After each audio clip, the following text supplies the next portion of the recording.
All right, we are live after Nebraska's 30-27 loss versus the Michigan Wolverines. Now, just want to set the groundwork for this live stream because I know I'm going to get a lot of angry comments today. I'm going to get a lot of people who are upset about this victory.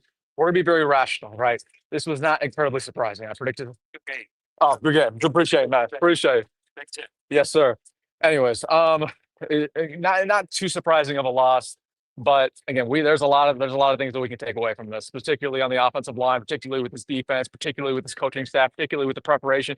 So while we're not going to be like a super rant that maybe some people are going to expect, we're going to be very real. We're going to be very honest because there are some flaws with this team. And I'll just start off with this. It's very clear to me that while we've made progress under Matt Rhule, okay, we are a lot better of a team than what we were 2-3 years ago. That's not a question. That's not up in the air. We're a better team. However, we still have a very long ways to go.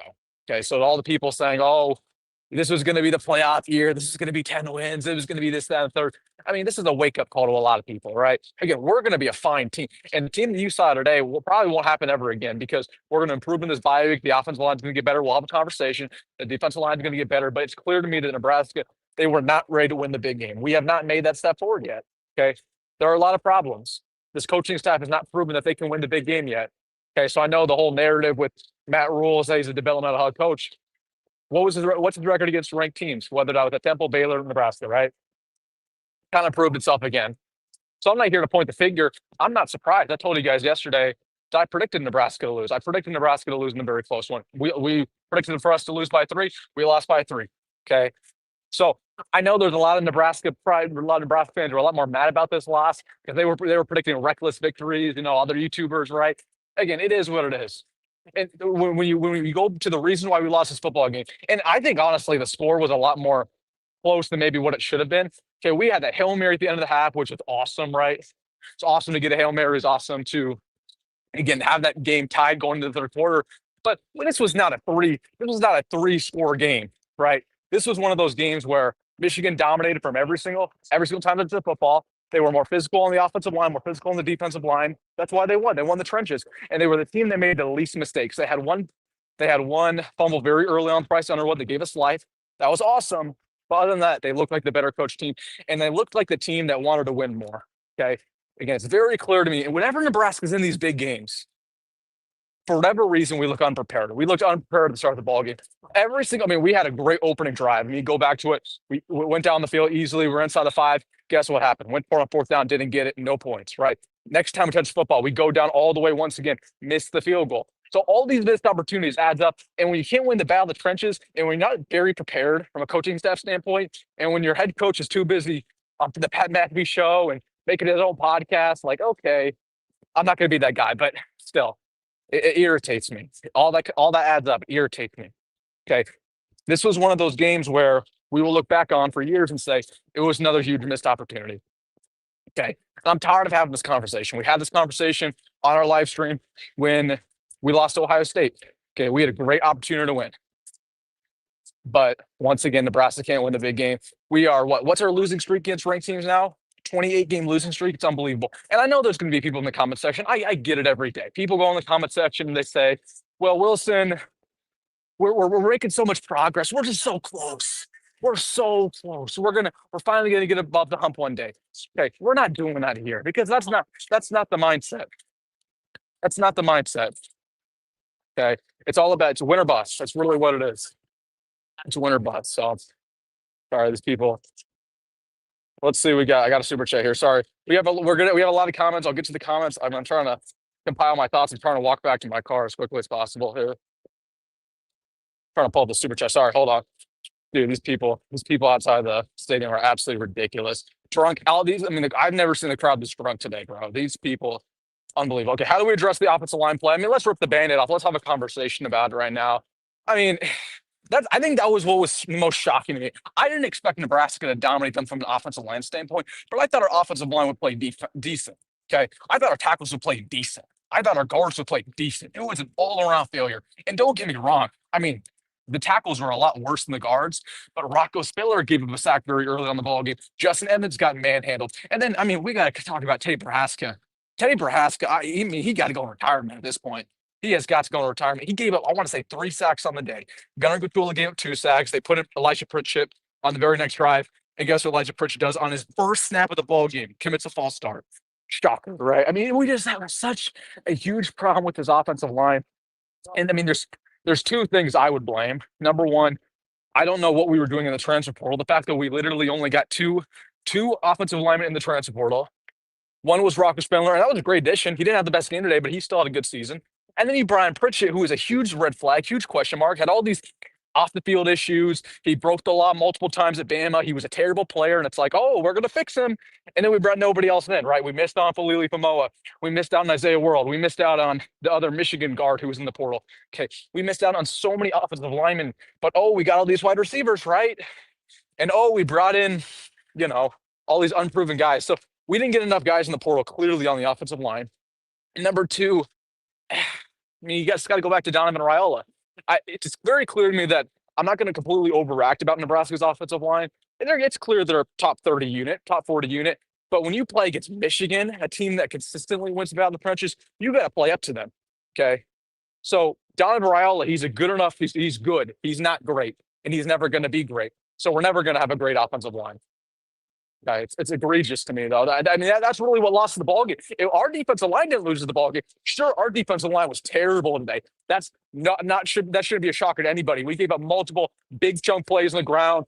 Justice Hayes did whatever he wanted with us. They averaged, I want to say, 10 yards a carry. Bryce Underwood had that draw, first touchdown in the game, and he was pretty much untouched. Like, the defensive line was awful. But we didn't lose the game because the D-line was terrible. We lost because our offensive line couldn't give Dylan any time. And Dylan played pretty good. Like, I'll give Dylan credit. I'm always trying to nitpick what he can improve. Dylan played fine. I mean, there were a couple times where he held the ball a little bit too long. He overthrew Dane Key on that fade ball that he does every single game. He cannot throw fade balls because he overthrows them. But other than that, I thought Dylan was fine. The issue was Dylan had no time. He had no time to make any plays. So, anyways, let's get back to Super Chats. Again, I'm getting a bunch of comments today. If you guys want your comment right instantly, I will put in the Super Chat. Yeah, I'm telling you, these people are so drunk out here, bro. These people are crazy, dude. It's 6 o'clock. I mean, they should not have put beer in the stadium. That's all I'm gonna say. Anyways, John Butler has to go. The interior defensive line's bad.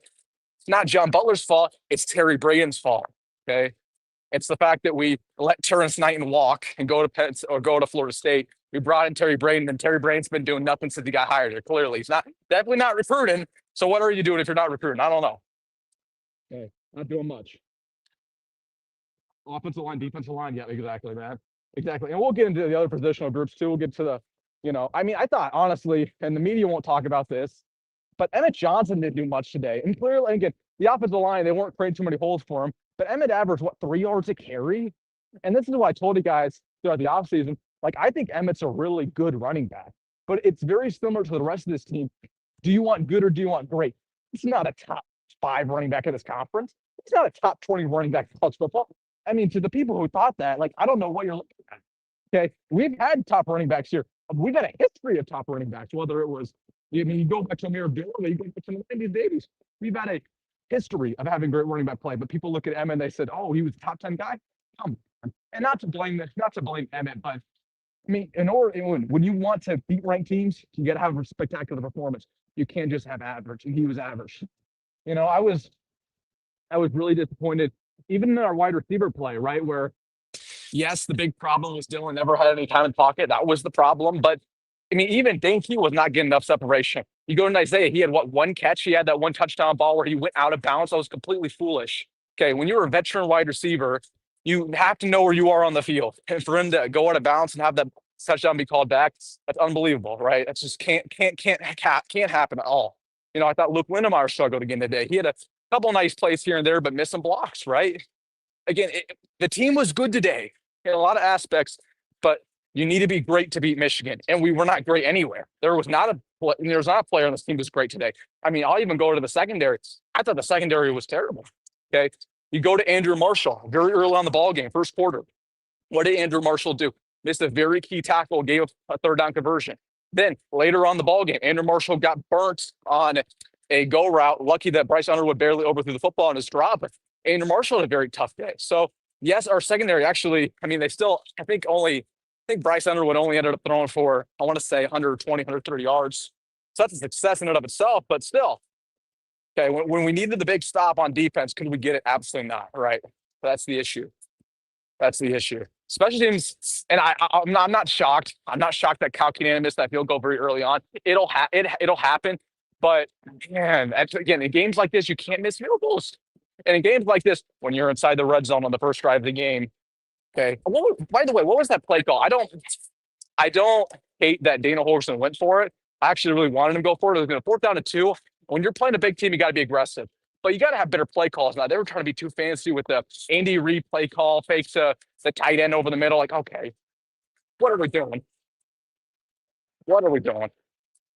Yeah, I don't know if y'all can hear this, but I'm trying to get away from these drunk kids that are like following me. So, dude, these people are absolutely ludicrous outside Lincoln.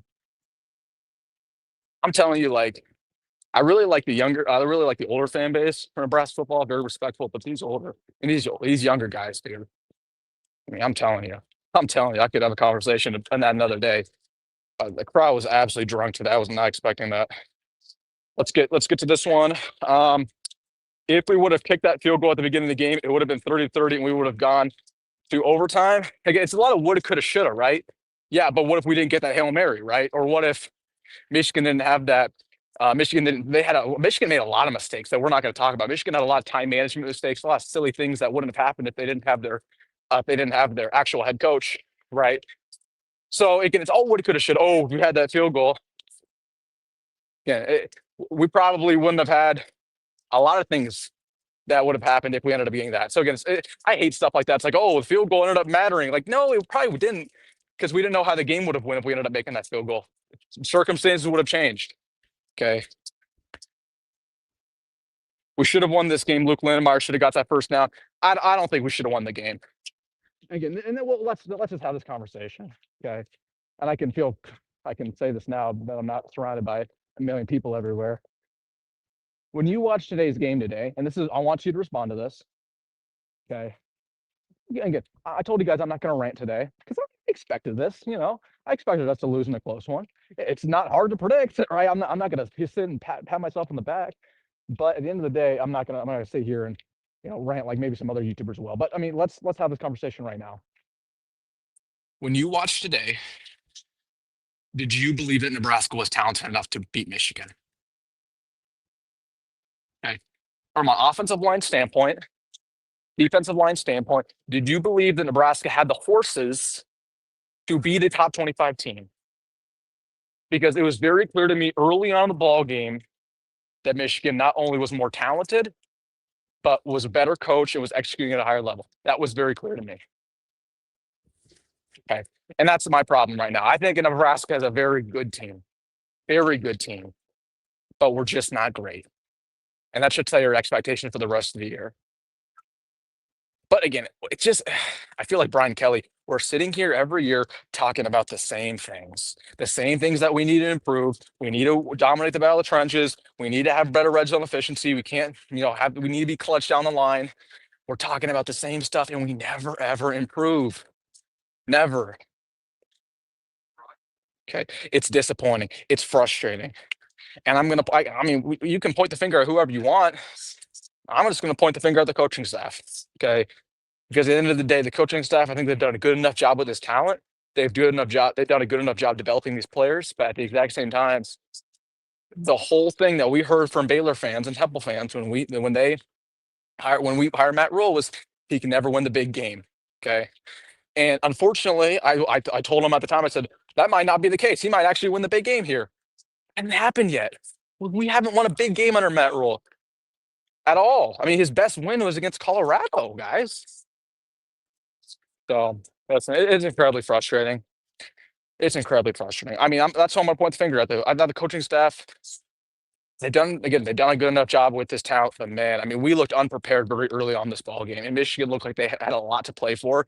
Michigan looked like they could not afford a loss, and that's exactly what they did. They play like that. They play like they had nothing to lose, and they won. That's football. Sometimes is that simple. Okay. Okay, Sam, let's have a conversation about this comment here. Stop being so negative. Well, I told you very early on the broadcast, I'm not going to be super negative today. You think I'm negative? Let's look at some other YouTubers right now that are probably freaking out. I told you guys I expect a close loss by 3 points. Okay. But again, his next comment was Nebraska played very well. That was my second rule for this live stream. We are not, and I told you guys this is going to happen. I told you guys this in my video today. I told you guys in my video yesterday. People will sit here in the comment section and they'll say, well, Nebraska played really well. Michigan's a really good team. It was a very close game. They're getting so close. We're not doing that here. You can do that somewhere else. You can have your moral victory party somewhere else. You can throw your parade. Oh, it was a very close game. But I told you guys this. Matt Rule, Mike Eckler, Dana Holgerson, John Butler, they don't share that mindset with you. Okay, it's win or bust in Nebraska. That's why this is different. Okay, this is different from Scott Frost. If Scott Frost was still the coach, we could sit here and be very happy about competing against teams like Michigan. But when you're a good program, it's win or bust. Okay, so let's stop this. Let's stop this madness. Oh, it was a moral victory, guys. We played really well. Like, no. Okay, if Matt Rule doesn't share that mindset, you shouldn't have that mindset. So I'm sorry for going off on you, Sam. I respect you, but come on. Let's not do that here. And I will say this too. I know there's a lot of people who are angry and a lot of people who are sad, including myself. But here's a silver lining. And I told you guys this in my prediction video too, when I predicted Nebraska to lose. I still believe in us to win 9 games this year. Today's result doesn't change anything in my eyes. I expect Nebraska to win 9. I mean, I could see us win 8. I don't know if I see us win 10, but I'm still thinking 9 in my head of heads, right? This does not change anything about my belief of this team. But I will say this. Today's loss gives me hope that we're finally going to get over the hump later in the year, because I told you it's going to take an actual close loss to fuel these guys to say, okay, screw this. We're never losing a close game ever again. So yeah, this one hurts. And again, it's all woulda, coulda, shoulda. Oh, we were so close to getting the victory. Right. I mean, we've had this conversation a million times.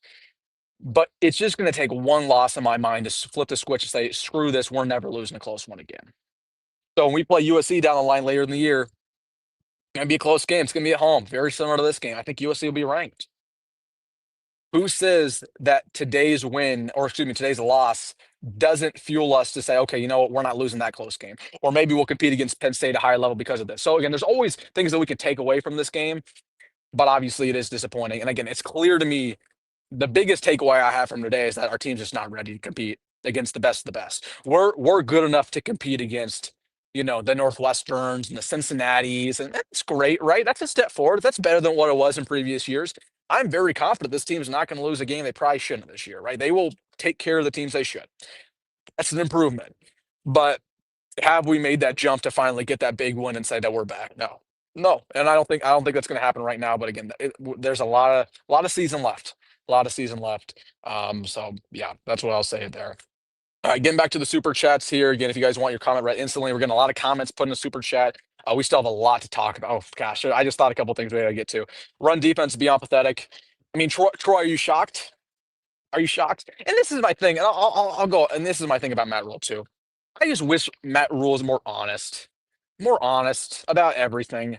He is very disingenuous in his press conferences. Like he told you guys at Big Ten Media Days, this defensive line is going to be hell on wheels, per quote. And I was telling you guys every single week of fall balls, like I'm hearing the complete opposite. I'm hearing the defensive line is getting dominated. So it's not a shocker that defensive line rolls out there versus Cincinnati and plays awful. Matt Rule said that this offensive line is going to be top 10 in America. Did it look top 10 today? He said that the offense is going to look the exact same that it was last year. We just have a different offense coordinator. No, the offense looks completely different than last year, right? It's a completely different scheme. So I wish that Matt Rule was a little bit more honest. I get it, right? And I told you guys he's a politician. I get it. Like I'm cool with it. But I mean, Dana Holgerson, he has a little bit of an opposite take, right? Dana Holgerson does a little bit of a different. He'll tell you. He'll keep it a buck. So, yep. This guy says take the black shirts away. No, we're not doing that. We're not doing that. We played a good team today. Okay, we are not taking away the black shirts. Come on. I mean, why do we have to do this every time we lose? Take away the black shirts, fire somebody. Like sometimes you just lose, right? Sometimes you're just not good enough. It's as simple as that, right? We don't need to go to extremes after one loss. Maybe if we lose against Michigan State, I might be more in favor of that. But come on. Come on. Who's Michigan, right? Come on. Next year we got to put more money in the O-line, D-line. I mean, we should have done that to begin with. I don't all this talk around the trenches and how important it is to win them, and then we go out there and spend money on three wide receivers in the portal, and we don't get a running back for whatever reason. I don't know. It's clear to me today too that I wish we had more options at running back. Emmett played again. I don't think Emmett played very well. Mekhi didn't play terrible, but again, you look at the running backs that Michigan had. Okay, they had two bona fide guys at running back. Justice Hayes, who I think is one of the best in the country, and Jordan Marshall, who's probably one of the best number twos in the country. Okay, you take their running back core and stack it up against ours, and their running backs blow us out of the water. Okay, so I don't know what our plan was in the portal. I think they really valued some of the guys coming back. We were aggressive enough. I mean, it's just there's a lot of positions we didn't go after enough. And it's very clear to me. Very clear.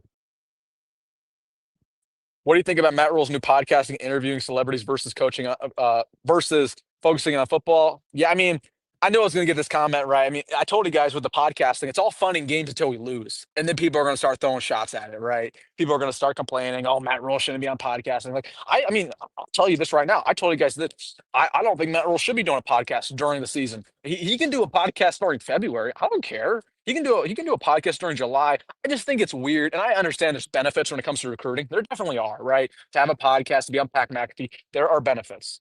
But when you're going and playing Michigan, the biggest game of your tenure so far, and you're podcasting the day before with again this random guy from the East Coast, and you're talking about random stuff that has nothing to do with football, it's like, what's the benefit? What's the benefit really? Again, I told you guys it's gonna be one loss, and the fan base is gonna freak out about that podcast. So I'll just say this: I don't like these doing it during the year. That's really it.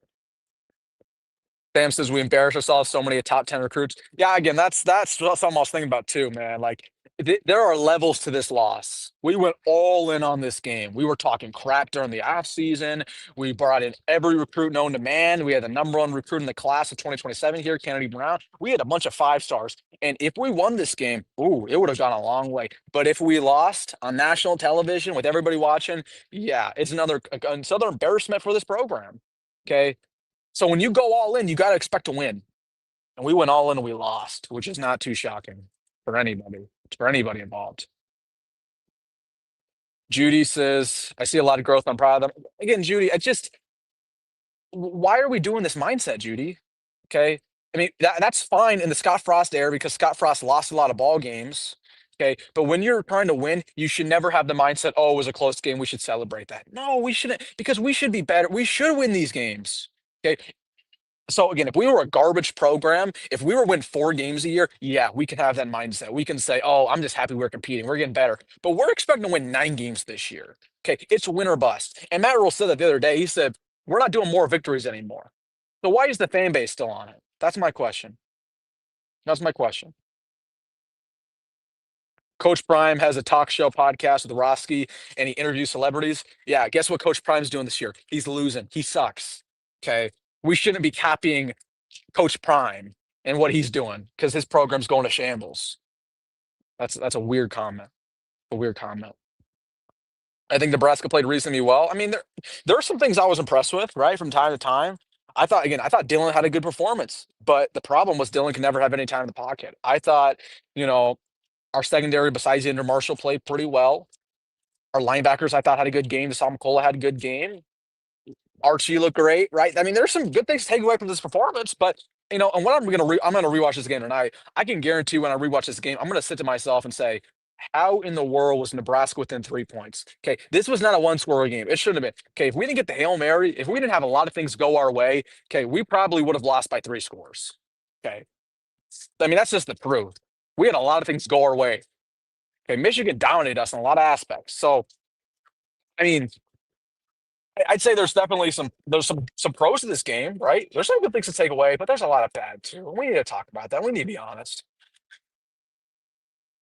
We are a garbage program, so IDK, while you're saying win or bust, we're not a garbage program. I mean, get that mindset out of here. I mean, come on. It's win or bust because we're supposed to be a winning program. You can think differently, but Matt Rule every single day when his press conferences, when he's doing his podcast, when he's doing whatever, he treats us like we are a top tier program. So if you're going to treat us like a top tier program, you got to have the mindset win or bust. Now, if you think we're a garbage program, you can think whatever you want to think. I'm not going to change your mind, but that's just a really stupid way to look at it. Like Come on. We're not a garbage program after one loss for crying out loud. Come on. We're not doing that. And you know what I was really disappointed with too? We had 45 yards on the ground today. Guess how much Michigan had? 300. I mean, that's really just tells you the story altogether. Okay, if they had 300 yards on the ground and we had 50, really was it really a one-score game? Probably not. Again, we were lucky for it to be a one-score game. It's just it was clear to me that Michigan was a lot more talented, right? I mean, yeah. I mean, and this is where I want your opinions right now. When you were watching today, what what positional group do you think we have better than Michigan right now? Okay, quarterback. I mean, I thought Dylan had a good performance. I thought Bryce played well too. Bryce made some tough throws. So I'm not going to answer that. You can pick Dylan, but I think it's up in the air. They clearly have better running backs. I mean, I would probably take our receivers over them, but their receivers made plays today. Their offensive line's clearly better. Their defensive line's clearly better. Their linebackers are clearly better. I'd probably take our secondary over theirs, but I mean, and I would probably take Sharon Moore over Matt Rowe probably because Sharon Moore has won the big game. I mean, he beat Alabama last year. He beat Ohio State. We just again, I hate that we have not won the big game. I hate that again. When opposing fan bases troll me all the time, they go in my comment section and they say, "Ha ha ha! You're always going to be just an average program. You can never beat a top 25 team." I literally can't say anything because they're right. You know. So I mean, that's just disappointing. It's disappointing. It's incredibly, incredibly, incredibly disappointing that Matt Rule continues to basically fuel the haters. The haters are right because Matt Rule hasn't proven any different. Matt Rule has never won the big game, my man. So that's my thing there. This game could be motivation or it could derail the entire season, says Isaac. Isaac, you a Hawkeye fan, or are you just is that a meme? Is that a meme you have as a profile picture? I mean, I agree with you. I think well again, I respond strongly. I really do. We have a and here's the silver lining to all this. I know it sucks, and we had a missed opportunity. If we won today, we would probably have been 8-0 going into USC. That would have been phenomenal. We would have been like a top 10 team in the country. Once again, missed opportunities, woulda, coulda, shoulda. But if there's any silver lining from this, I mean, look at our schedule going forward. We play Michigan State, and you might think Nebraska sucks. You might be an ultimate pessimist, but you can't seriously tell me and look in my eyes that you believe that Nebraska is going to lose to Michigan State in 2 weeks. Really, really, you can't tell me with your full faith and your full brain that Nebraska is going to lose to Michigan State. Okay. And then after that, Maryland. Okay, Maryland beat Wisconsin today, but Maryland's not very good. Minnesota's not very good. And then you play Northwestern. So if there's any silver lining from this, I do believe we're going to get better. It's going to be a hard bye week. I mean, I know Matt Rule's going to be ripping in those guys. I know he will be. Like those guys are going to be wishing, praying for a game because they're going to hate practice because Matt Rule's going to go into them. So trust me on that one. Like Matt Rule is very. I think there's oftentimes people think that Matt Rule's like this really nice head coach who he's a player's coach. He never rips into the guys. Like that's just not the case in practice. Like Matt Rule goes really hard on those guys. He goes hard on the coaching staff too. Like he was what I heard after the Cincinnati game was he was digging into the coaching staff. The coaching staff they barely went home going into the Akron week. Like they were a lot of them were sleeping in their offices. They were up until 10 o'clock trying to figure out the defensive line, figure out the defense because Matt Rule's ripping into them so much. So I think there's sometimes there's a misconception that Matt Rule's like this really nice head coach, and he is on paper, and he is a player's coach, and everybody loves him. That's true. I've heard all that.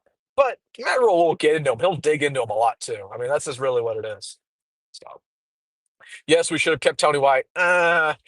Tony White does not change the result of this game. I mean, I have a lot of respect for Tony White. I think he's one of the best defensive coordinators in college football. I think he's a future head coach. But really, like, I don't think Tony White would have changed anything about this game. Now, I will tell you who probably would have. Terrence Knighton. If we still had Terrence Knighton as our D line coach, yeah, that probably would have changed something. But again, Terry Braden has a lot to figure out. A lot to figure out. Bro, can we fix our offensive line? I mean, it depends on what you mean fixed. I don't think we have a huge offensive line problem. Clearly, it was terrible today, but we have a good, not great offensive line. We have a good offensive line in which if we play inferior opponents, we will dominate them. We will win the battle of the trenches. But if we play good enough teams, we will get exposed. If we play the Michigans, the Penn States, even maybe the USCs, we will get exposed. So to answer your question, how can we fix our offensive line and not get exposed against top teams? I mean, we can't. We just don't have the horses. We don't have enough talent on the offensive line. I mean, that's it. Especially at tackle, right? Again, Kenny Prohaska has to hang him up. He was terrible today. He gave up 3 sacks today, and he was awful in the running game too. He's like Teddy's best part of his game should be his pass protection, and he was awful in that aspect. So how do you think he was in the run game? He was awful. Gunnar Gatula got benched today. Okay, after all the talk about how Gunnar Gatula has made this huge step forward, he got benched after giving up 2 sacks. And then you immediately put in Elijah Pritchett, and Elijah Pritchett commits a false start and gives a pressure very early on. And then Elijah doesn't touch the field again. And they put in Corcoran today, and Corcoran wasn't any better. Okay, and Rocco Spindler gave up pressures from time to time, and Justin Evans got exposed in the run game. And same deal with Henry. Like there was literally not a single offensive lineman who played well today. So we can't fix the O line. And that's the Donovan Raiola equation. Okay. Donovan Raiola is a good, not great offensive line coach. We have good, not great talent on the O line. Meaning, again, we will win the battle of the trenches against bad teams, but in big games like this, we will get exposed, and that's why we're just not good enough to maybe win 10, 11 games just yet, right? Nichols says Dana isn't great. I don't agree with that. We didn't lose this game because of the schematics or the play calling. I think it's everything but that. So I'm not blaming Dana at all. Like, I mean, the red zone. I will say there was a couple things I was very disappointed with when it comes to Dana. And that clock management was really his and his fault. It's more so Matt Rule's fault, but that was awful again today. I mean, I liked the decision early on to go for it on that first drive when we were inside the 5, but the play call was horrendous. Again, you're just trying to be too fancy. You're trying to be way too fancy. No, but come on, Dana's a great coordinator. Okay, he's been great with play calling. Okay, we put up 27 points today. Yeah, was one of the touchdowns a fluke? Sure, it was, but we still put up 27, right? We lost today because our offensive line play, our defensive line, and the inability to get stops on defense consistently, and we also gave up more chunk plays than ever before. I mean, what was my last key of the game yesterday? Okay, on my afternoon video yesterday, and I told you guys there's one key of the game that nobody's really talked about, but it will determine the winner. Who gets more chunk plays? Because Nebraska hasn't got any chunk plays all year, really. We had the Dane Key touchdown last week. That was really about it, right? Who gets more chunk plays? Well, Michigan clearly did, and that's why they won, because they had 2 game-changing plays that whenever Nebraska got momentum, oh, Justin Hayes goes and takes it 75 yards for a touchdown, or Jordan Marshall takes it 40 yards to get a touchdown, right? It sucks all the life out of that building. So I mean, that's the only thing. We don't get enough chunk plays. And it's not because we're not dialing up the deep balls. I mean, everybody wants to see the deep ball. Oh, can we have the deep ball in Isaiah Hunter? Can we have a deep shot? Like we dial them up, but they're just not there. Or the offensive line doesn't give Dylan enough time to make that throw and he has to bail and get sacked or whatnot. So but I don't think Dana was a problem today at all. Well, I don't think that at all. Um Today was painfully predictable. Well, why was everybody predicting a victory then? I mean, you go to some of my counterparts on YouTube, everybody was predicting W's, right? And that's my thing. Like, I'll tell you how it is. I try to be a very rational channel. There's always, I mean, I'm an optimist, but I'm also going to tell you what's wrong and what's right. Okay. And I told you guys I was the only Nebraska YouTube channel that predicted us to lose. Okay. Why? Because I thought that our defensive line would struggle. I thought that we'd have tough times containing their running backs. And I thought at the end of the day, Michigan was more talented. What about that analysis was wrong? Nothing was wrong about it. So, I mean, we sit here and say, oh, this was a predictable result. Well, everybody predicted Nebraska to win, right? Like, if you looked on social media, everyone said, oh, this was the popular upset pick. Well, the popular upset pick never happens. That was my thing. Like, when I started seeing, like, Josh Pate pick Nebraska, which, I mean, Josh Pate is on record with some awful predictions this year. So if Josh Pate predicted us, I was like, no, I don't know if we're going to win anymore. And I mean, when everybody says, "Oh, Nebraska's going to win," it's the popular upset. We will never win. Okay, it's just what happened in college football. So, yep, it's just what happens, right? Oh, I knew I'd get this comment. I knew I would get this comment. Oh my gosh. I think Nebraska needs to change it up with Lateef. Watching Dale Rod try scrambles, like watching Dan Marino try to run, says Maurice. Come on, Maurice. Again, Dylan didn't play bad today. He didn't. It's not his fault the offensive line couldn't block worth a crap. It's not his fault that he was under duress within 2 seconds. Yeah, TJ maybe be able to extend plays a little bit more, but Dylan played all right today. Besides that, we haven't talked about the interception. I mean, that interception was pretty bad early on. I mean, that was a terrible read, but I mean, TJ's not going to change anything. I'm telling you this. I don't want to. I don't want to ruin TJ's confidence. I mean, this is a deeper conversation that we can have in another video. But if you put TJ out there right now, especially for Michigan, and you put him out there with this awful offensive line, and you have him running for his life against one of the best defenses in the country, it's going to ruin his confidence. It's going to ruin his abilities. Now he's out there second guessing, looking like Trey Lance, looking like Mac Jones. Okay, with young quarterbacks, you have to nurture them and put them in good situations and prepare them. Okay, if TJ went out there today, you could very well ruin his future. Dylan was ready. I thought Dylan, besides some of the mistakes he played, he was fine. Okay. But it's not his fault. The offensive line was horrendous. Okay.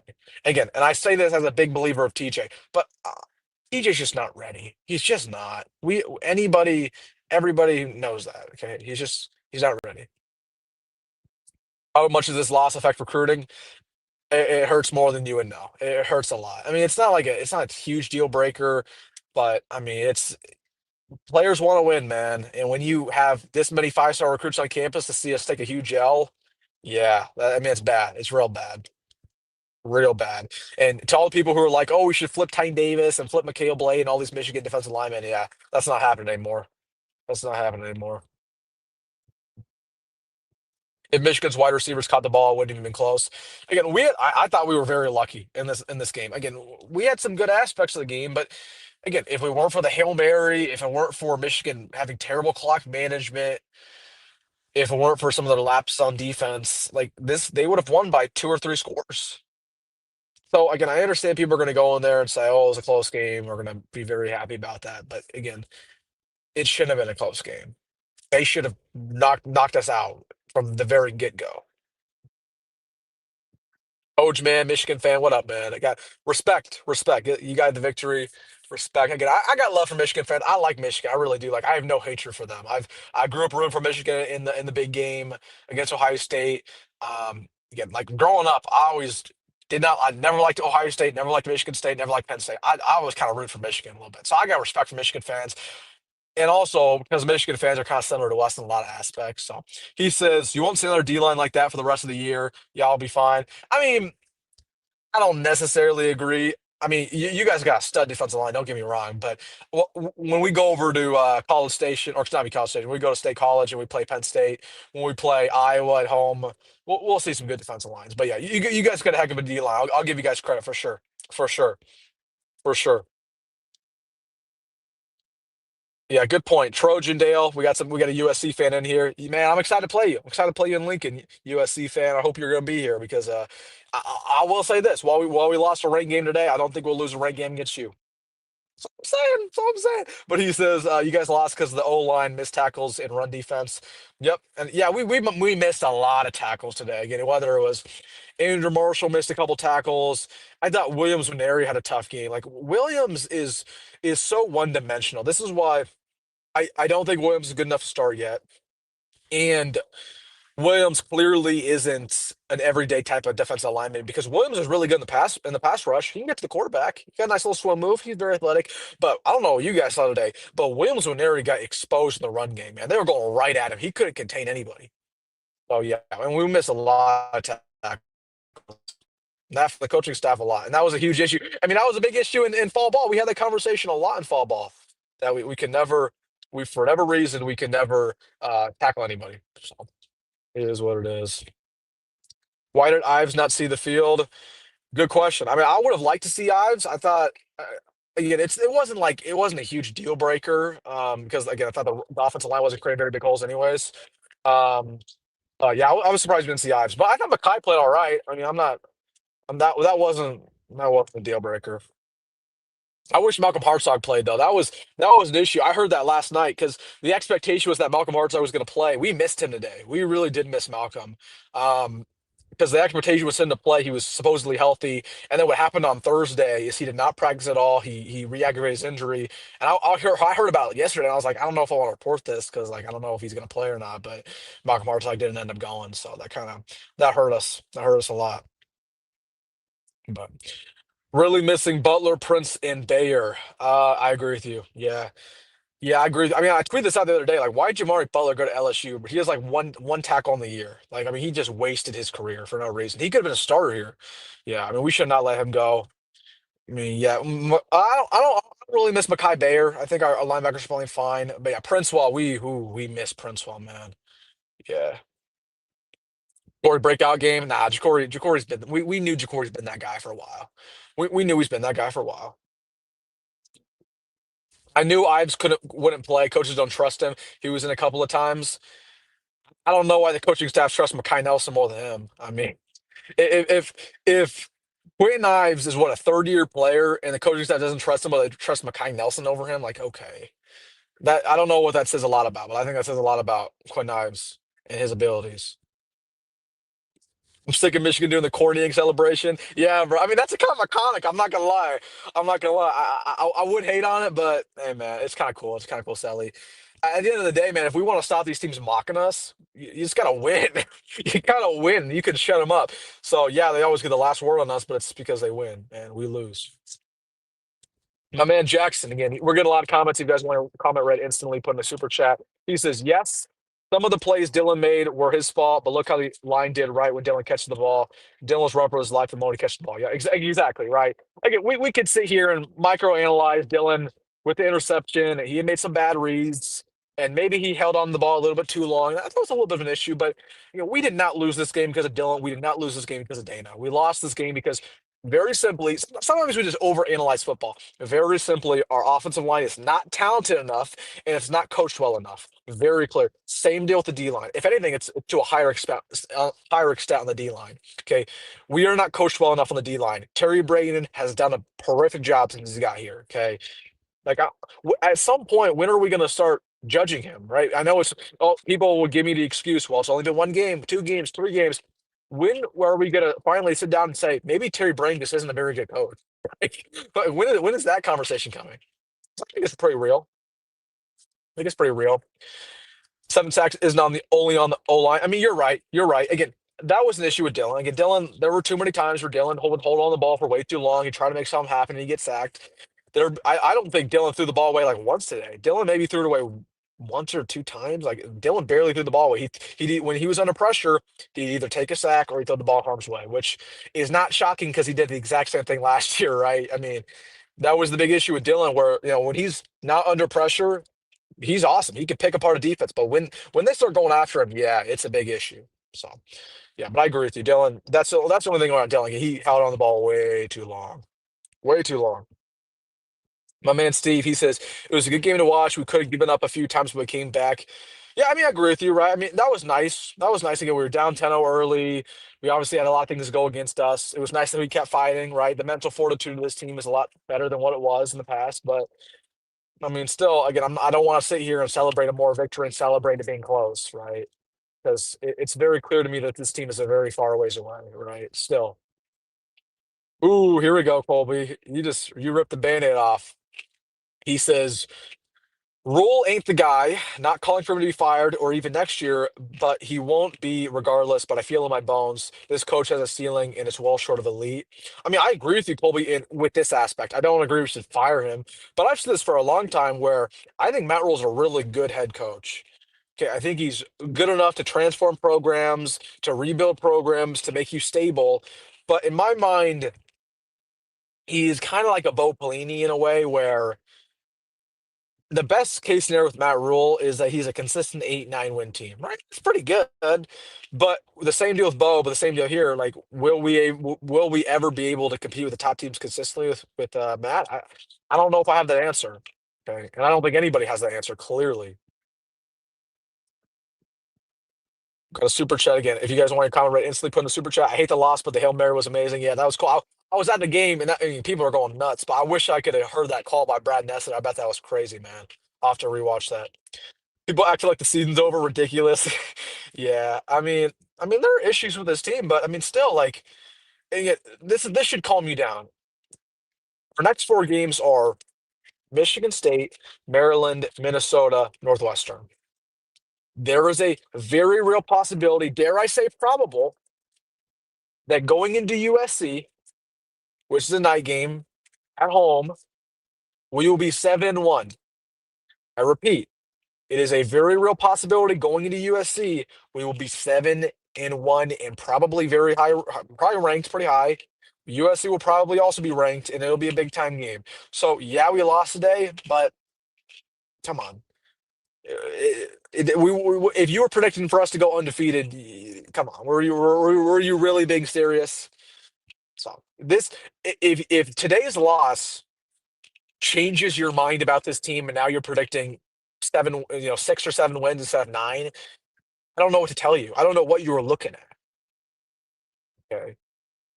Well, I know I'm not. Again, I believe that we shouldn't overreact about this victory. We shouldn't treat it like a moral victory, but we shouldn't overreact about losing. Okay, we should be very in between because again, this was not super unexpected.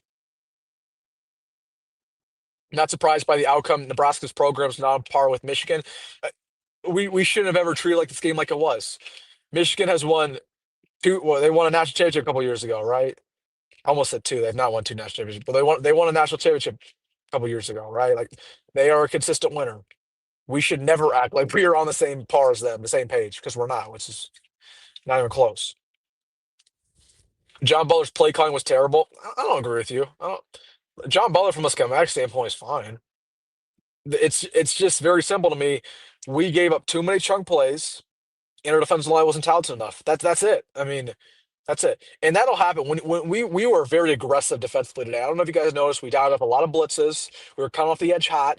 So when you're really aggressive and your D line sucks, yeah, you're probably going to give up a couple chunk plays. I mean, that's just really what happens. So, but the caveat is our defensive line is going to suck regardless. If we didn't dial up the blitz, they would have all day in the pocket and they just pick us apart. So again, there was just no great scenario. But I thought he had a fine game. We would have not beat Michigan if Tony White was on the sidelines. I'll tell you that. I know that for a fact. I know that for a fact. So, Coach says they will drop another before USC. Don't say they will for sure drop one without putting a name behind that. Who are we losing to, Kyle? Put your money where your mouth is. Are we losing to Michigan State? I don't think so. Are we losing to Maryland? I don't think so. I mean, sure, Minnesota's the trap game that people have been talking about since the offseason, but I mean, really? Like, watching Minnesota this year, do we really think we're losing to them? I don't know. This game does not change my opinion about anything. Again, it's very clear to me this team was a good, not great team. Again, if you were expecting Nebraska to win this game and go undefeated and go 11-1, like you're the problem, not maybe this team's the problem, right? That's maybe expecting way too much. I wish we would have gave Tyler Knack a chance. Offensive lines are clearly going to beat offensive tackles are going to beat the entire time. He was the second tackle in fall ball.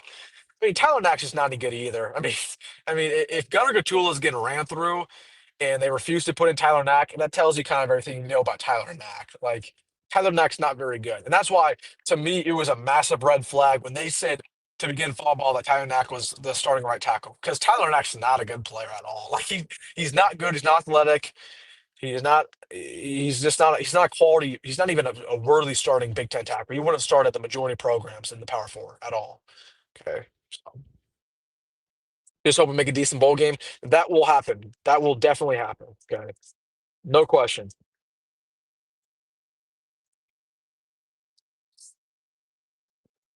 Would you rather go to the UCLA game or USC game? Well, I'll be at USC. I would rather definitely go to UCLA though. I'd rather go to USC at Pasadena. No question. This is year 5 with the same O line coach. Correction, Black Shirt 55. It is year 4 of the same old offensive line coach. Everybody knows it takes 5 years to rebuild an offensive line. How dare you? How dare you? It takes 5 years to rebuild this offensive line. I'm just kidding.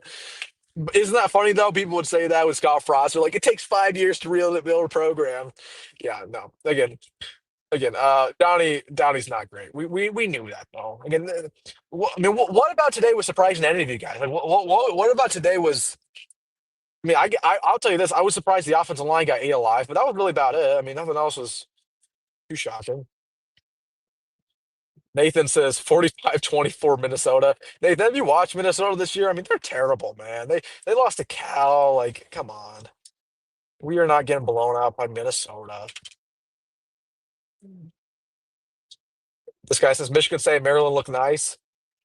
No, they're not. Michigan State, they They barely beat Youngstown State last week, an FCS team. They barely beat them, and then they went to double overtime against Boston College, who proceeded to lose to Stanford. Michigan State sucks. Okay, Maryland, yeah, nice victory today, but come on, Maryland really with a true freshman quarterback? Come on, give me a break, guys. Give me a break. Give me a break. Thought our receivers play their hearts out. I mean, I agree that Jacory did, but I don't think anybody else played their hearts out in the receiver core. I mean, Dane Key didn't have the impact I was looking for. Like Dane Key, oh, best receiver in the SEC. Like, what do you have? Two or three catches a day for 30 yards? You know, Nyziah had one catch and then one that came back because he was out of bounds because he didn't know where he was in the field. Like, I thought Jacory was a warrior, but nobody else played well at receiver, and we just don't have a lot of depth there. Clearly, we don't have a lot of depth. Okay, I wish we still had Janiran. I wish we still had Hardly Gilmore. This guy says our two biggest strengths right now: punting game is strong, and I'm not going to read the second one. Yeah. I mean, we Archie had a good day. But we have more strengths than that. I mean, it's clear. I think Dana Holgerson's a top tier offensive coordinator. It's clear that we are very well coached when it comes to offense, maybe not defense. It's clear. I mean, this game should not change your opinion on the secondary. The secondary is top 10 in America. We played great today without Malcolm Hartsock. So we have a lot of strengths, but now the question is, what about our team is good enough to win 10 games? Now that makes it a little bit harder, right? Makes it a little bit harder. Oh, Steve Smith says nickel toe is just a hater in the chat. They're going at you, Nickel. They're going after you. What are you gonna say about that? Guys, don't be fine, Nickel. He's an OG. He's an OG. Don't be fine him. What was one surprise for you from today's game? Yeah, again, I thought. Well, I mean, the offensive line, obviously, I didn't expect Nebraska to dominate them, or I didn't even expect us to win that battle, but I didn't expect us to give up 7 sacks. And I guess, again, to reiterate my point on Emmett, there was no way in the world we would ever win this game with 40 yards on the ground. There was no way that would ever happen.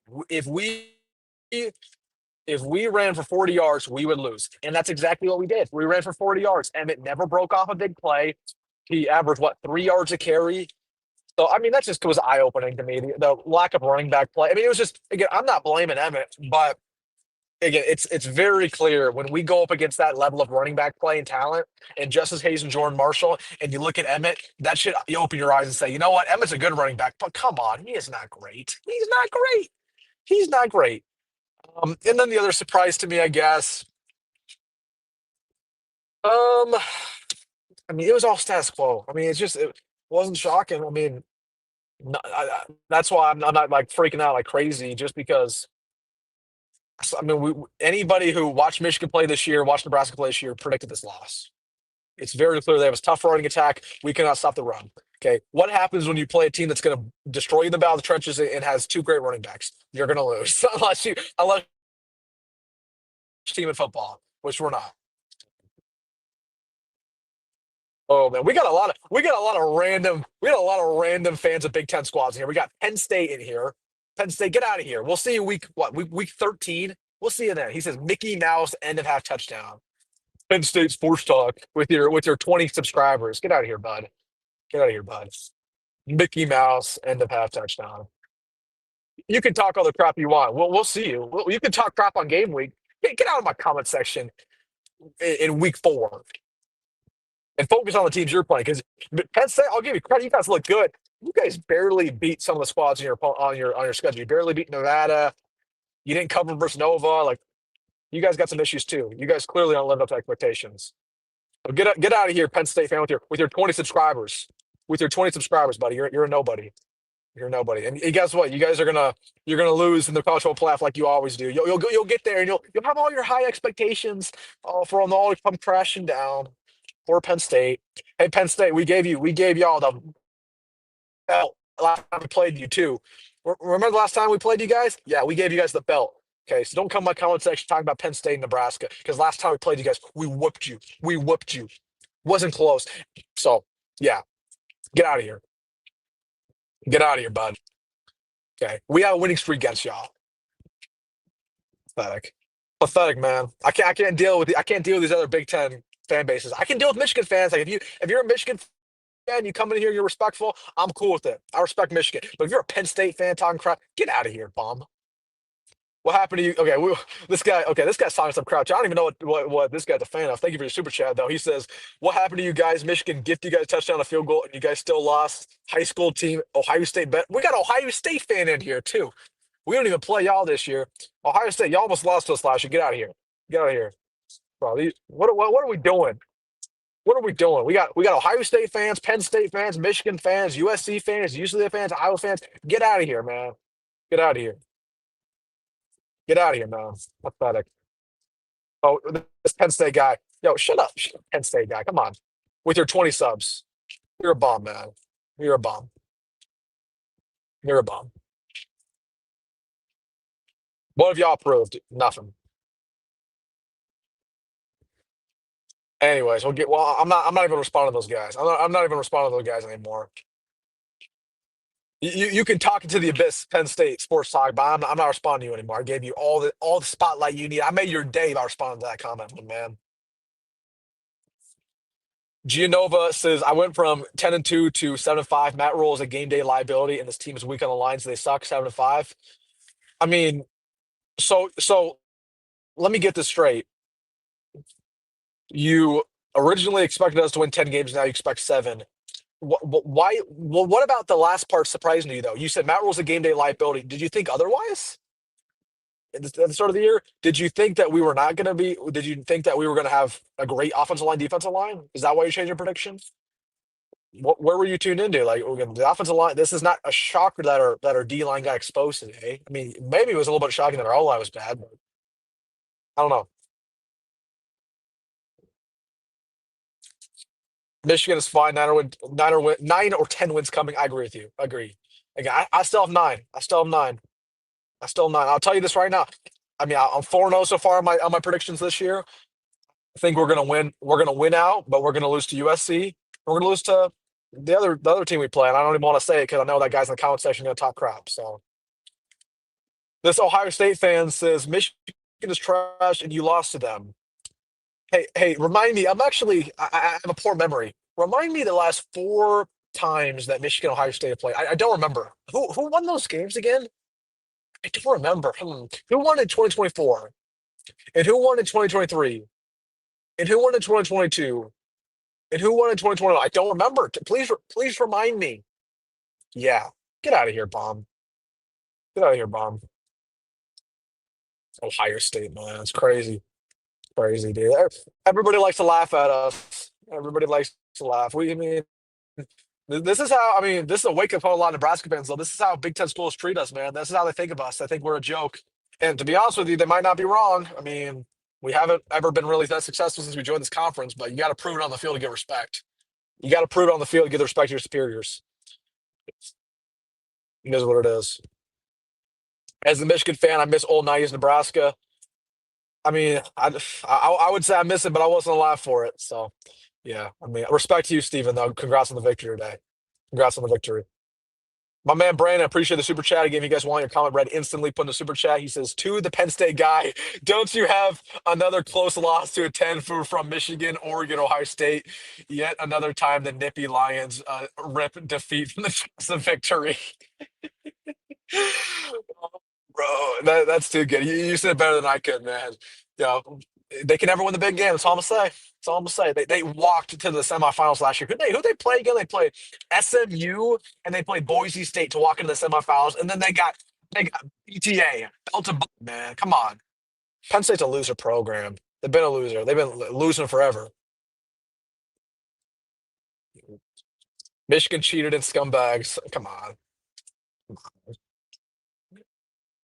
We don't. I don't mess with Ohio State. Ohio State got no respect for us. I do like Michigan fans though because Michigan is usually pretty respectful. Ohio State, come on. Wilson, they're rage baiting. I know they are. I know they are. I'm having fun. I'm having fun with them. I'm having fun. Michael says, how many classes bear Iowa in? Did you have a stroke right in that? Come on. You have a stroke right in that? Come on. The people are just going at this Penn State fan. We're making guys stop responding to this Penn State guy. We're making his day. We're making his day by responding to him. We're making his day. I mean, he's probably like a 5-year-old. He doesn't know any better.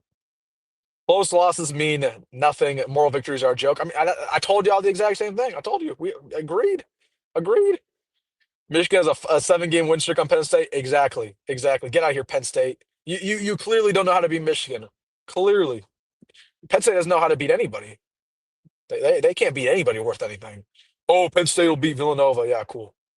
Cool. Bro moment, he says, we cannot beat rank wins. Why are we so delusional? We seriously can't win against good teams. Matt Rowe cannot win. I don't know why people see us winning 9-10. I mean, our schedule's not very hard, bro moment. Like, you might be right that we can't beat the ranked team, but we're not really going to play any more ranked teams this year. We're going to play probably 2 more. So, again, I think we're a good enough team to beat the teams we should, we're favored against that we should defeat, but we're not good enough to win the big game yet. You might be right. So, is what it is.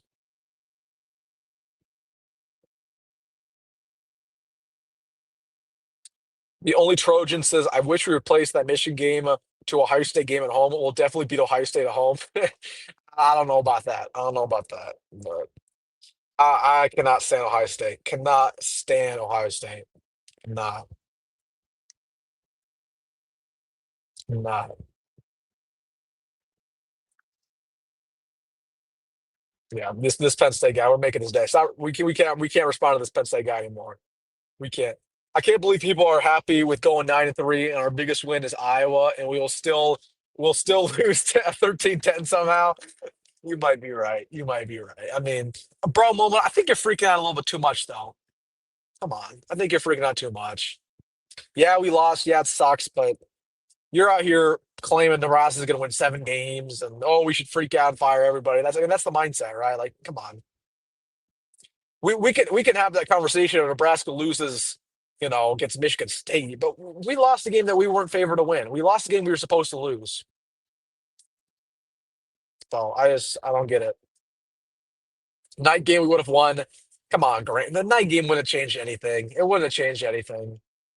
If and that's actually a problem with the team. If you say that we would have won the night game, it means that the team gets more amped up and ready to go for night games. And if they're getting ready for night games more than they are for a 2:30 or 11 o'clock, that tells us that's a huge problem with the team rather than, the atmosphere maybe. Can we give a shout to our special teams in a good way or a bad way? I thought our special teams was kind of mid today, low key. I mean, we missed that field goal very early on. We didn't have a big return. Jacory was like one missed tackle away from having a big return, but we didn't have a big return. We had some nice punts, but I don't think our special team was like A+. Um, Nebraska can't be trusted. I told y'all don't put any money on this game. And so if you guys did, you put money on us, that's your fault. That's your fault. Never put money on Nebraska at all, ever. Honestly. Kate says, who's going to get in here next? The UCLA fan? I think we had a UCLA fan in here. It's funny enough. We had a UCLA and USC guy in here chopping it up, talking crap, which is funny. I didn't even know UCLA fans existed. If I was a UCLA fan right now with what they're doing on the football field, I'll go in hibernation. Apple of Pain says, we are cursed. Let's face it. Solis was fired. That's where the curse began. We're cursed, guys. Let's destroy the program because we lost 1 game, because we lost against Michigan, the team we were probably supposed to lose to. We're cursed. Come on. Let's fire everybody, right? Let's just scrap the whole program. Let's be a basketball school, right? Right, guys? Come on. Come on. You guys make me laugh, though. I'll tell you that. You guys are hilarious. Nebraska is way improved from 2 years ago. Just typing up the run defense will be okay. I mean, I agree with you. The problem, Matt, is we can't tighten up the run defense. We can't just match. This isn't the NFL. We can't trade for players. We can't get free agents. Like, we have a bad defensive line, and we got to run with it. We got to run with it for 8 more games and figure it out and scheme around it, right? So, unless Ty Robinson finds some extra eligibility and joins his team during the bye week, we're screwed.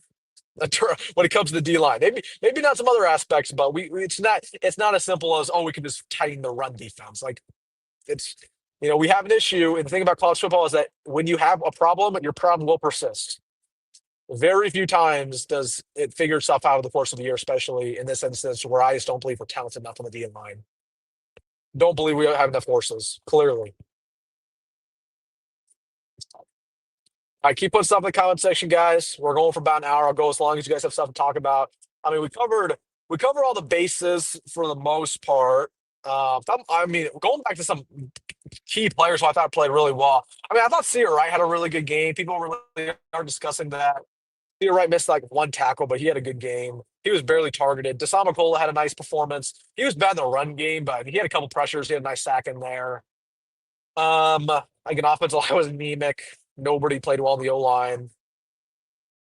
I feel like I'm forgetting somebody. I thought Rex Guthrie had some nice snaps, low key.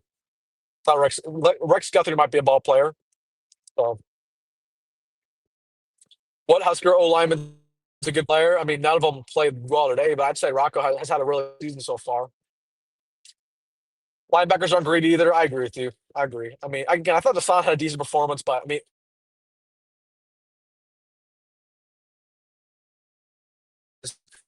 Vincent is a nice place there, but he makes bad decisions. Buddha Wright sucks, man. He's not good.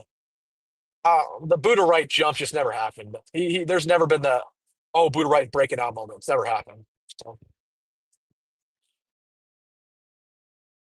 we do eyes on him, and also he didn't run that much.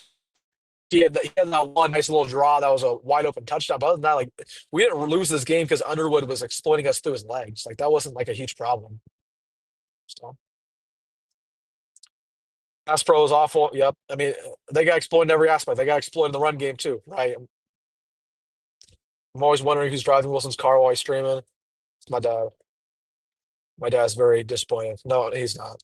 He's not disappointed. He expected this, I think. Um, Defensive line is actually a problem. Can we do anything with Terry?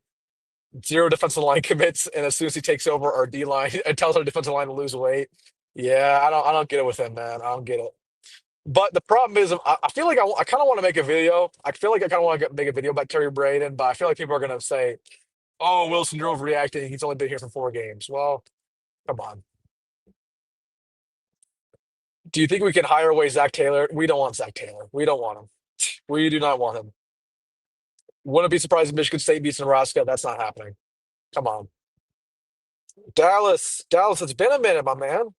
Where have you been? Where have you been, Dallas? Good to see you. Good to hear from you, my man. Hope you're doing well. He says, Buddha Wright missed some key tackles. Yeah, he was awful today. He was awful. Gonna get you on.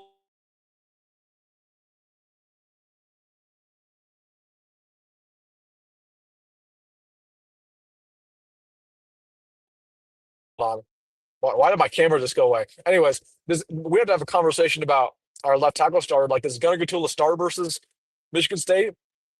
Or is it going to be Elijah Pritchett or Turner Corcoran? Like, we got to go back to the drawing board there because he had a historically bad performance. Historically bad. Guthrie played well. I thought Guthrie played all right. He was not very good versus Akron, I don't think, but I thought he played okay today. He had some nice tackles in there. Raiola's average. He's so immobile, has zero pocket presence. His pocket presence was fine today. He stepped up in the pocket time and time again, made some plays, but the problem with him is that, yeah, he is immobile. Always a pocket passer. That's not news to us. And yeah, he held on the ball a little bit too long, but you can't say his pocket presence is bad. That's not true at all. It's not true. It's not true. You should do a pregame tailgate with your followers. It would be fire. Maybe, man. Maybe. I met somebody. I was leaving the game. I went to the bathroom. I met somebody. He was like, he wanted a selfie with me. It was one of my. I can't. So he told me his username. He comments on my videos. I don't know. Maybe I'm not a big tailgater though. I'll tell you that. Just saw Saban catch a flight to Lincoln. Really? Whoa! You guys hear that? Nick Saban to Lincoln. Whoa! Dallas is the source. We're hiring Saban? Question mark. Need to spend all portal money in the trenches next year for real. I agree. But the question is, why don't we do that this year? Pritchett had another false start. Yeah, he get on his first snap nonetheless. Elijah Pritchett's first snap was a false start. Now, granted, it was kind of a BS call. Like it was clearly an encroachment on Michigan, but still, I mean, come on. The jokes write themselves. The jokes write them. The jokes write themselves. Bro moment. He says, Matt Rule, you're so bad to not have a single rank win. He has a couple rank wins. He has like two. I think Matt Rule is like 2 and like 25 against ranked teams, I think. But he got some wins.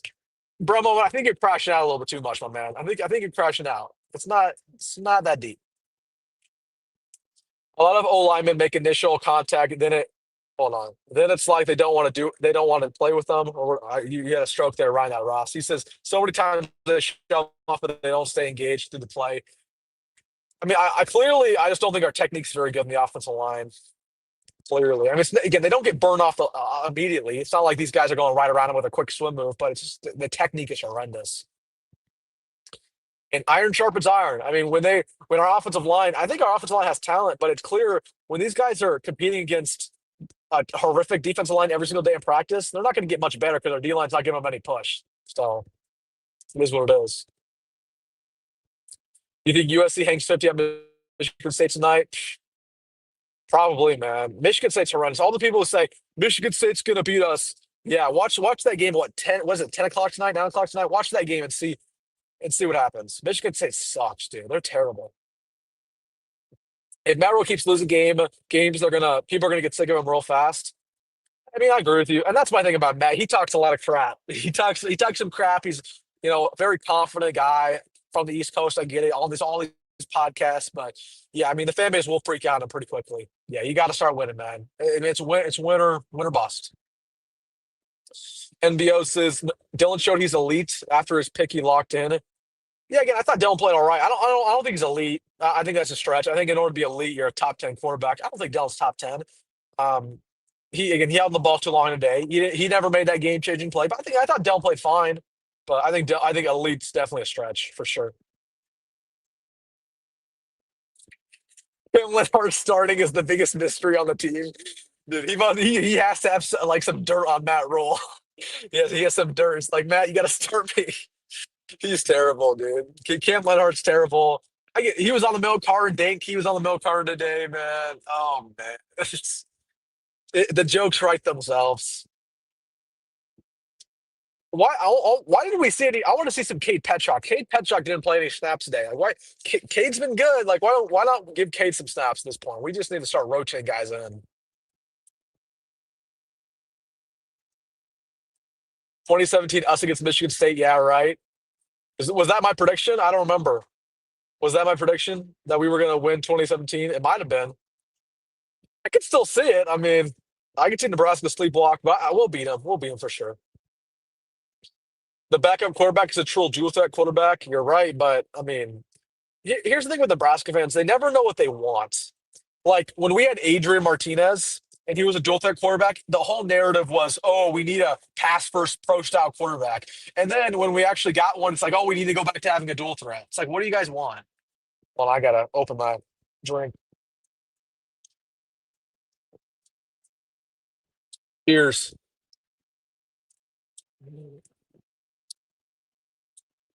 28 straight losses to ranked opponents. I mean, it seems like a fake stat. It almost seems fake, man. If Hunter stays in balance, things would have got interesting. Yeah, I still think we would have lost. When I was going at halftime, I thought about this at halftime. I was like, it's 17-17, and yeah, it's a close ball game. We're in it, but Michigan just dominated us. I mean, it was very clear in the first half they were going to win. I kind of lost hope pretty early on. It was a tough day for Teddy.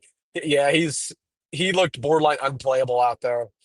We never benched him. We never and he gave up 3 sacks and he was in there for every snap. It's like what's going on? He was terrible in the running game too. So I don't know. Nebraska fans will always find something to complain about. You're right, Josh. You are right. You're right. This guy says we should create some packages for Lateef. Why? Why? Dylan was not the problem today. Oh, we should create a package for TJ, and we should create a package for Marcus Davila, and we should make a package for Jalen Gramstad, and we should have a package where we have Jacory Barney under center and he runs it. Like Do you understand how confusing that is? It messes up the entire flow. You can't just have Dylan out there for a possession and drive down the field and then first down 10, put in TJ, put him in for a play, and then take him out and put Dylan back in. It just messes up everything. Yeah, we did that last year with Haarberg, and it was so stupid. Competent teams with competent quarterbacks don't put in packages for the backup for no reason. Why was Turner wearing 80 or 89? I don't think he was wearing he was wearing 69. Maybe it was a glitch on the TV, but I saw him he was wearing 69, unless he changed numbers mid-game. Actually, you might be right. You might be right. Because I think actually versus Akron, he was wearing 89. And there might be, I don't remember. I don't know. You might be right. You might be right. Because I remember against Akron, they announced it over the intercom that he was wearing 89 instead of 69. It might be a deal. I think Turner Corcoran is on our punt unit. And there might be another player on our punt unit wearing 69, so they might change his number. That might be it. Michigan fan here. What's up, my man? He says, beat Michigan State, valiant everyday boys. Much respect. Got respect, a lot of respect for you guys. Got a good program over there. Hope you guys beat Ohio State. Hope you guys have success. I got no bad blood against Michigan, so I hope you guys have a good year for sure. No question about it. Nebraska fans drink Kool-Aid. They can't afford the elite players. Yeah, again, my thing about Nebraska fans, I try to preach this, is I just think we should all be a lot more rational all the time. Like, it's okay to think Nebraska's going to lose going into a matchup, you know? It's okay to think that Nebraska has an issue. Like, every day on this channel, I get crucified for saying the defensive line sucks or saying that I think Nebraska's going to lose against Michigan. It's true. Both those things are true. I mean, I think it's important as a fan to have optimism. Sure, like if you're a pessimist all the time, it's not going to be much fun. But it's also, I think it's also good to be real. It's also good to be real. So, how did Trent do today? Yeah, I mean, not very good. Not very good. He had a nice tackle in there, but I mean, he's not the player I thought he was going to be at all. I don't understand how you can average 120 tackles a year at Georgia Southern and you can't even average 3 tackles a game in Nebraska. I understand to jump up in competition, but Marcus Watson Trent played against really good teams at Georgia Southern. He played against Nebraska back in the day and he played well. So it is what it is. It is what it is. He says, I always give great advice, great channel. J Max, hey, I appreciate it, man. Thank you for the compliment. I appreciate it a lot. Ron, my man Ron, he says Barney catching that punt on the 2 was rough. Yeah, that was terrible. That's a great point. I forgot about that. Rule one of returning punts: do not return a punt inside the 10, let alone inside the 5. I don't know what he was doing. That was egregious. That was so bad. Again, there's just so many issues on the special teams. When one gets fixed, another one, makes one up out of nowhere, right? So be real right now. What are the other losses you see on the schedule? Well, again, I predicted 9-3 to begin the year, and I predicted Nebraska would lose against Michigan. We would beat USC, and we lose against both UCLA and Penn State. I definitely still believe we're losing to Penn State. Now, that UCLA prediction, that's probably not aging very well. We're probably going to beat UCLA. So I still think 9-3, but I would say now probably a loss to Iowa. I'd say if I were to make a revised prediction for the rest of the year, which I might do, I might rethink that, but I'd say probably 9-3 with loss to Penn State and Iowa. Because Iowa's just too similar to Michigan. Like if we can't stop Michigan's offensive line and running attack, we're not going to stop Iowa's. You feel me?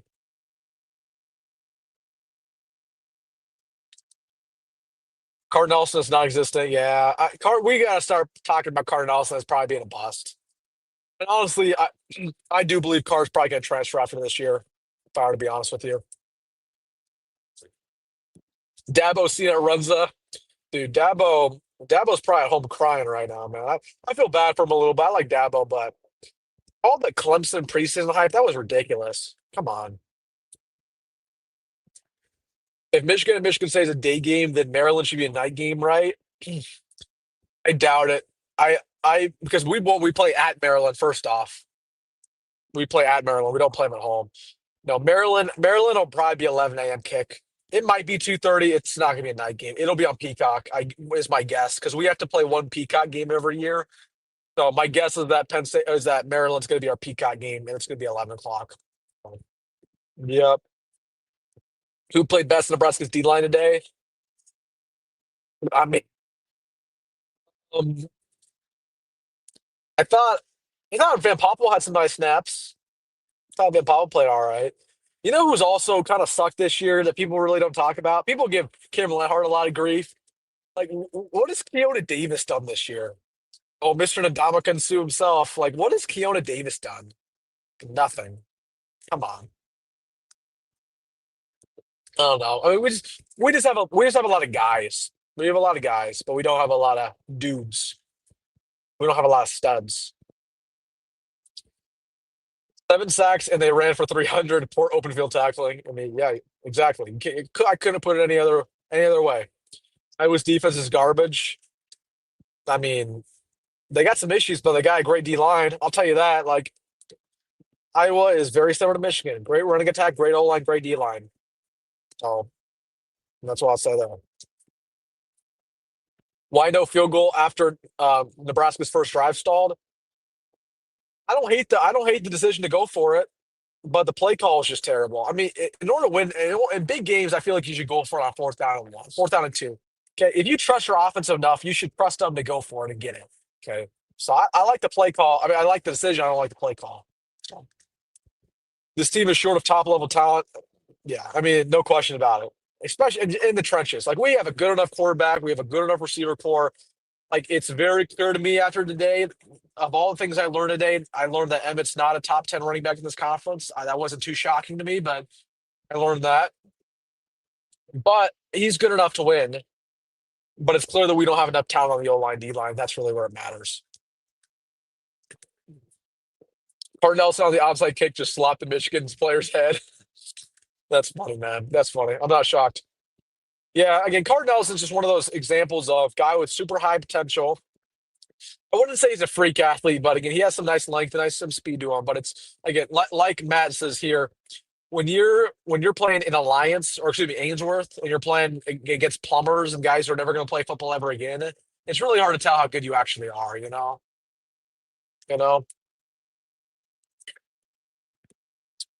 Just saw Urban Meyer, Ivy. Yeah, I'm sure you did. I'm sure you did. I'm sure you did. Uh,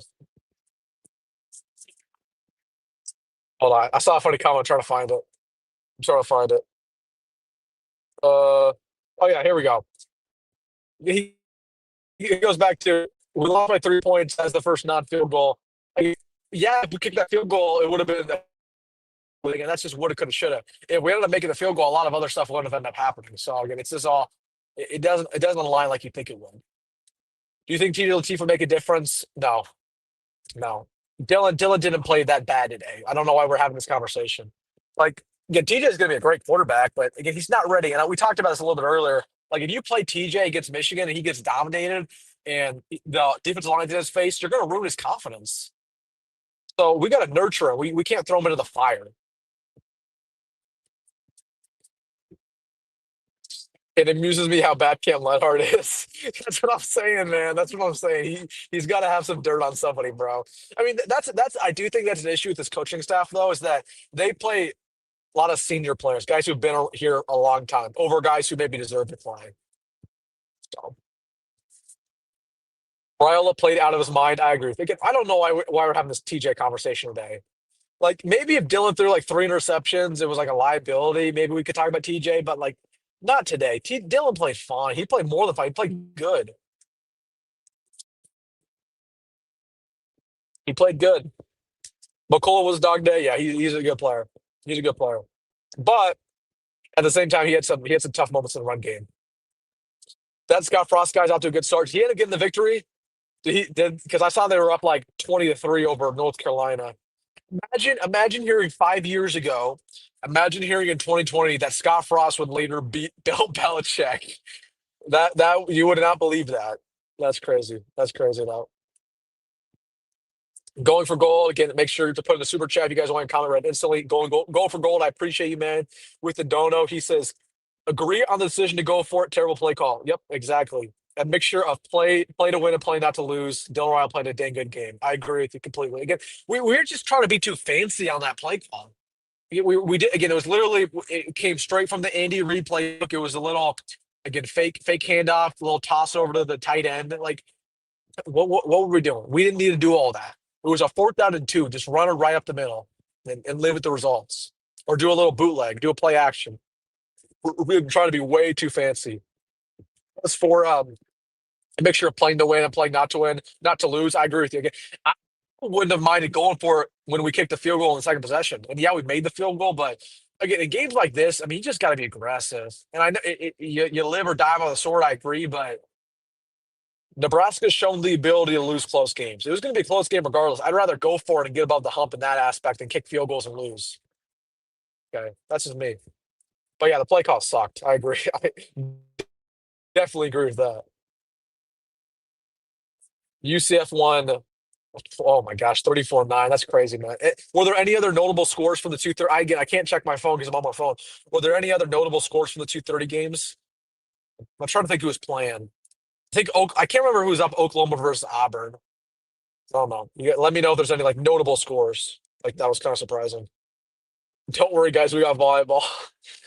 Yeah, until the volleyball team goes to the Final Four and blows it like they do every year, which is as predictable as Nebraska losing today.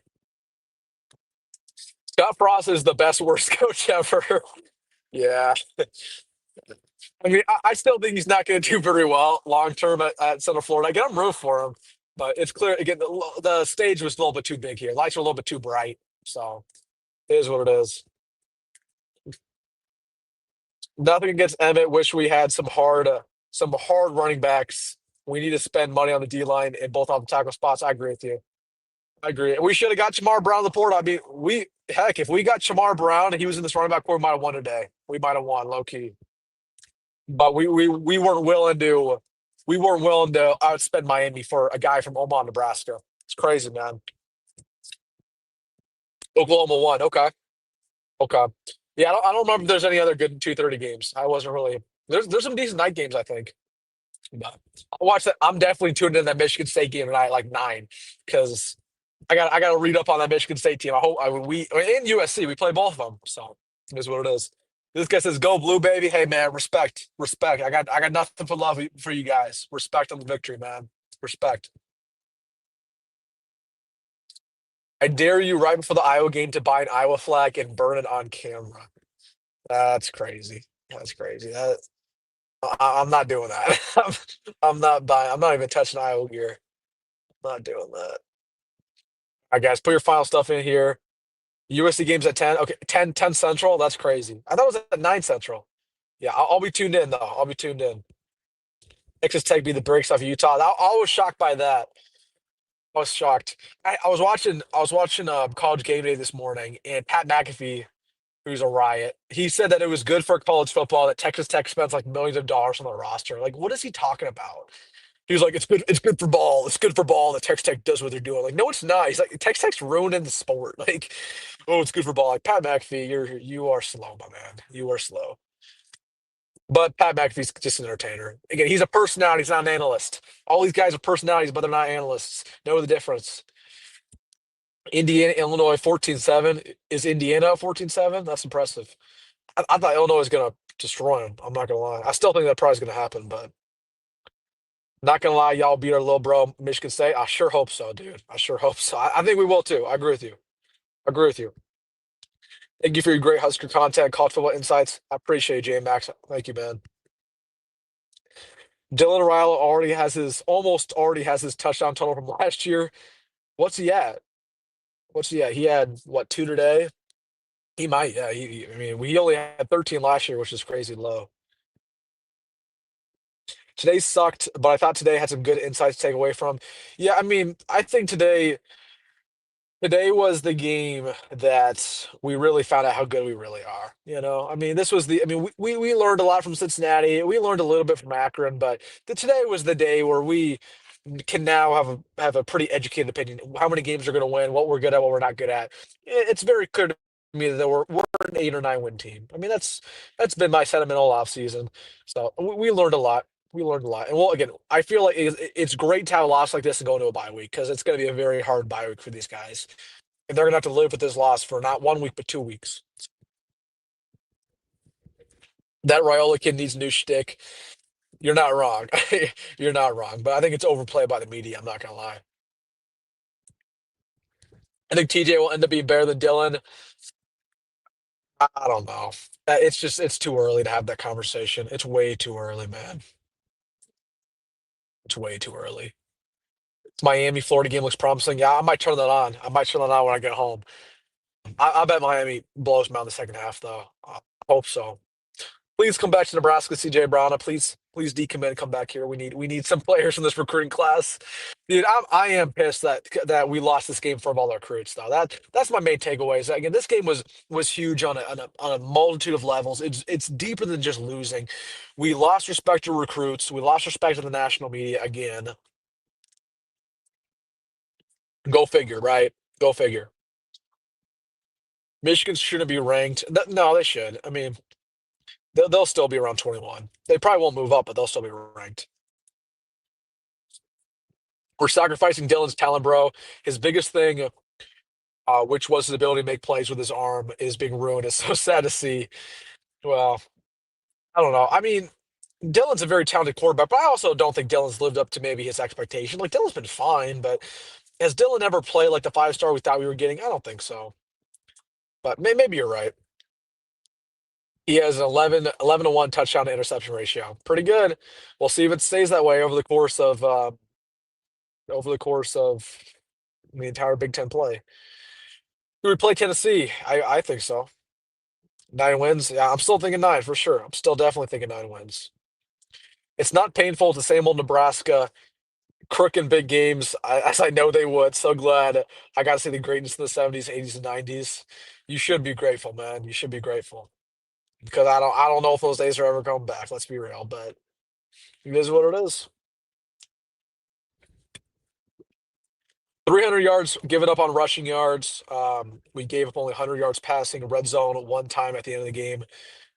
Yeah, I mean, again, secondary played well today, man. But yeah, when they can run at will, it doesn't matter how good your secondary is. Am I the only one that notices that Jacory always gets rocked? Yeah, I mean, he's just so small. I don't know. He just takes big hits, but he never gets injured. And when he is injured, he plays like he's 100% healthy. We'll love to see you guys play Ohio State. That'll be interesting. I mean, we played you guys last year and we almost beat you guys. But yeah, I think we always play up to our competition. Where like we would play Ohio State this year, and I guarantee if we were to play you guys, it would be a close ball game. But you guys would beat us at the very end. It's just kind of what happens when it comes to Nebraska. Can we talk about how Clemson is just 2024 Florida State? Yeah, again, they were. I don't know why everyone was hyping them up, man. They suck. 0-29 now against top 25 teams, not serious. Hey, Uncle Teddy, you're incorrect. Correction, 0-28. Get it right. I'm just kidding. I'm just kidding. It is 0-28, but yeah. But it's embarrassing either way. Dylan's gonna be all right. He was falling too easily on them sacks. Well, he didn't get any help with the O line, but yeah, Dylan held the ball up too long today. You see my comment about Clemson? I saw it. I saw it. Yep. Yep. Clemson. I don't like it. They were like what preseason 5? That was ridiculous. I'm not an Ohio State fan. I was joking and trolling. Oh, I see. I see. Who are you a fan of? Are you a fan of Nebraska or what? I don't know. The Los Angeles. All right, guys, put your final stuff in here. I'm almost home. We've went for a long. This is probably my longest post game live of all time. We went for about an hour 30. Appreciate all you guys again. Everybody, real quick, hit that like button. Oh, I have not said that yet. Hit the like button on the stream. Really helps me out. Helps more people see it. So again, hit that like button on the stream for 1 second. If you're somehow watching this live stream and you're not subscribed, what are you waiting for? Best family here in Husky YouTube. Hit that subscribe button. Join this family. That'd be awesome. So everybody hit that subscribe button. But again, we'll get to the final stuff here. Dallas says, what video's coming out tomorrow? Again, same video we always do on Sundays. I'll rewatch the game tonight. We'll do the five nuggets, right? 5 things we learned.